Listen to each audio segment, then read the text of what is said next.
Have you ever reflected on the exact moment when the spirit leaves the body? It's a thought that challenges both the mind and the heart, isn't it? Since the dawn of time, this question has echoed throughout humanity. What really happens when we leave this world? Is death merely the end of the line, or perhaps a gateway to something much greater?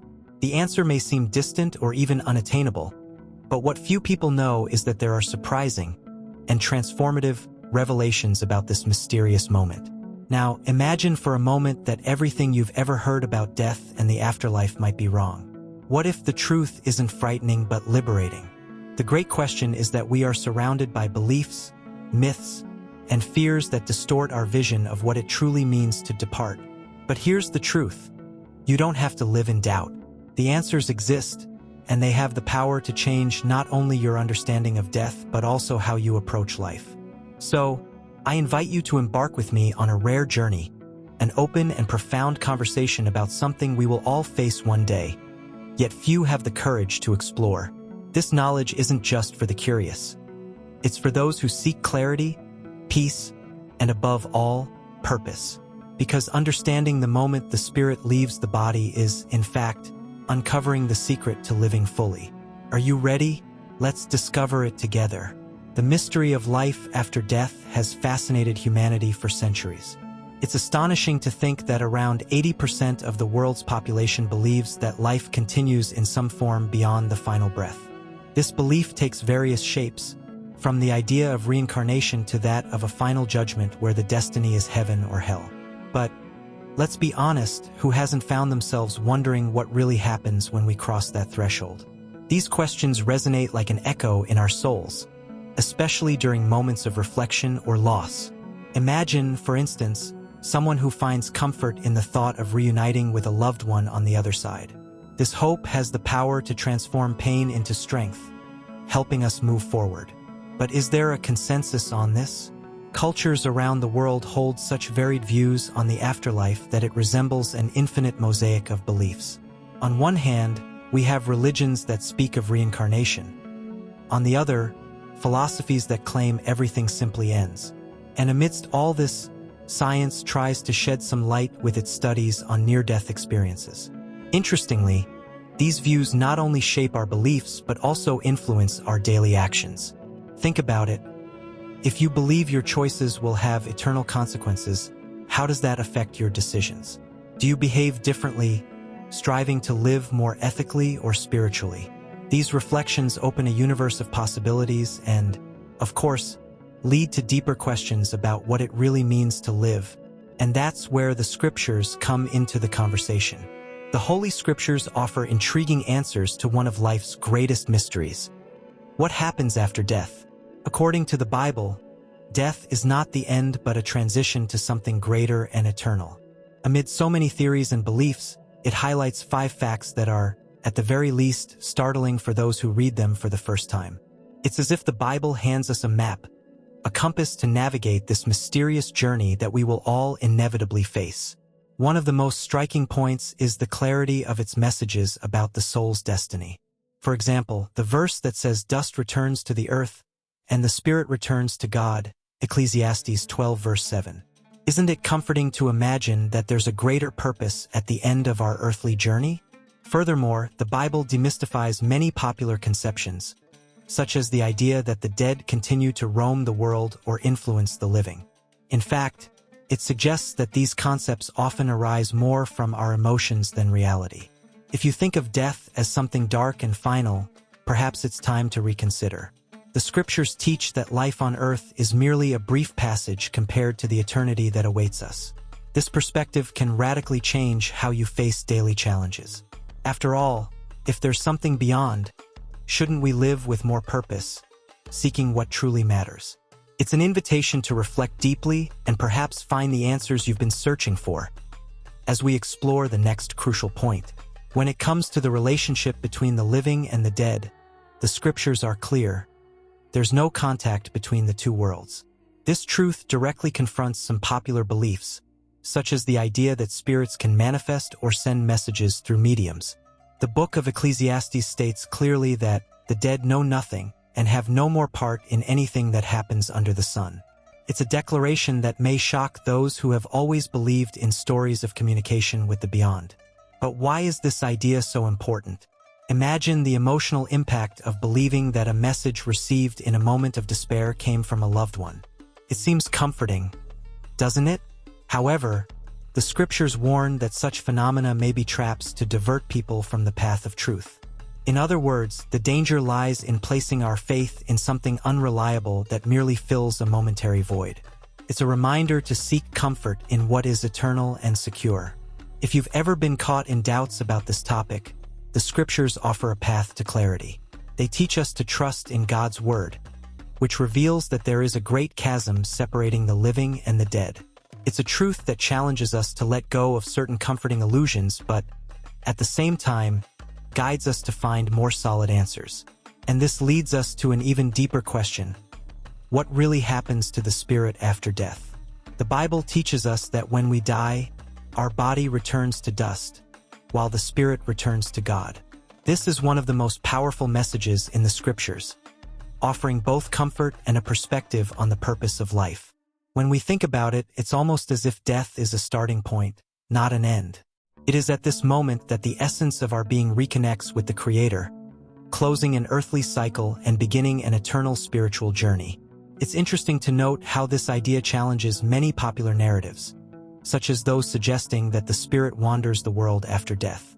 In fact, the biblical concept reminds us that earthly life is temporary and that something greater awaits us. Imagine, for example, the impact of this perspective during moments of grief. Knowing that the spirit of a loved one is in a safe place can transform pain into hope. It's a reminder that there is a divine purpose in every stage of our existence. And what about the promise of resurrection? The scriptures don't stop at the spirit's return to God. They speak of a future where all who believed will be transformed and reunited with glorified bodies. This perspective not only comforts us but also invites us to live with greater purpose. After all, if the ultimate destiny is to be with God, how can we prepare our spirits for that encounter? It's a point that encourages deeper reflection about the fate of those who live by faith. The Bible assures us that when a Christian dies, they go directly into Christ's presence. This is a promise that brings light even to the darkest moments of doubt or fear. Think of passages such as the thief on the cross, where Jesus guarantees, "Today you will be with me in paradise." It's a statement that not only comforts but also reinforces the certainty that death is not a farewell but a "see you soon" for those who live in faith. This vision helps us reevaluate how we approach life. If the final destination of believers is to be with Christ, how does that transform the way we live today? Perhaps it's an opportunity to prioritize what truly matters: relationships, kindness, and faith. Imagine living with the conviction that every choice echoes in eternity. Isn't that an idea that completely changes how we view our responsibilities and daily decisions? Furthermore, the scriptures provide practical examples of this promise. Stephen, while being stoned, saw heaven open and Christ standing at God's right hand, ready to receive him. It's as if death itself were a divine embrace, a meeting with the one who gave meaning to our existence. And this certainty brings us to another question. What happens to the body while we await this glorious reunion? The answer reveals a new level of understanding about what death means according to the scriptures. In the scriptures, the death of the body is often described as sleep. This metaphor adds a touch of serenity to a concept that many find terrifying. But what does it really mean? It's as if the body is on pause, waiting for the moment when it will be awakened, transformed, and glorified. Think of Lazarus, for example. When Jesus said he was sleeping, the disciples thought he was speaking about physical rest, but he was actually referring to death. This idea of sleep is not just symbolic but also rich with spiritual meaning. It reminds us that death, for those who believe, is not a definitive end but a preparation for something greater. It's like planting a seed in the ground. It seems to disappear, but in reality, it's transforming to bloom. This perspective turns fear into hope, as it shows there is purpose even in the most difficult moments of farewell. And what about us, who live in anticipation of this final awakening?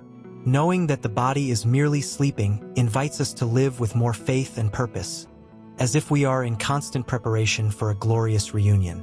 This expectation leads us to question, if the body sleeps, what happens at the great moment of awakening? This answer connects us to the fascinating theme of resurrection and all that it represents. The final resurrection is described in the scriptures as a transformative and glorious event. When the last trumpet sounds, all bodies will be reunited, transformed, and clothed in incorruptibility. This vision is not only grand but also profoundly hopeful, as it shows us that death does not have the final word. Imagine the impact of knowing that everything we are, physical, spiritual, and emotional, will be restored to a new level of perfection. This moment is powerfully illustrated by Paul in his letters, where he speaks of the twinkling of an eye that will mark the beginning of a new era. Mortal bodies will become immortal, symbolizing the ultimate victory over death. It's like witnessing the blossoming of a flower after a long winter.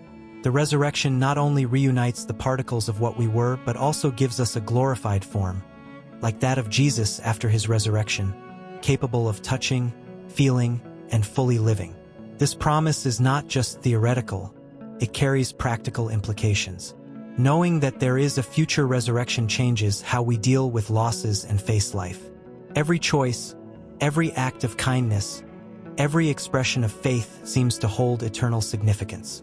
And as we prepare for this encounter, the question remains, how can we live now to be ready for that glorious day? This is a reflection that drives us to explore even further the purpose of our present actions. And now, what will you do with all this knowledge? Understanding the exact moment when the spirit leaves the body is not just about curiosity. It's about changing how you live, how you view the world, and how you prepare for what comes next. Are you living according to what truly matters? Or are you spending your time on fleeting, meaningless concerns? Death is not the end, but the beginning of something much greater. And if all of this is true, why not start living today with more purpose, more faith, and more intensity? Think about it. Your choices today are the echoes that will resonate for eternity. Are you willing to make changes that reflect this truth? The time is now. Reflect, act, and build a legacy that transcends time. If you want to keep learning and exploring such deep and transformative topics, subscribe to the channel and turn on notifications so you don't miss any content. We're just beginning this journey, and there's so much more to discover. Let's move forward together,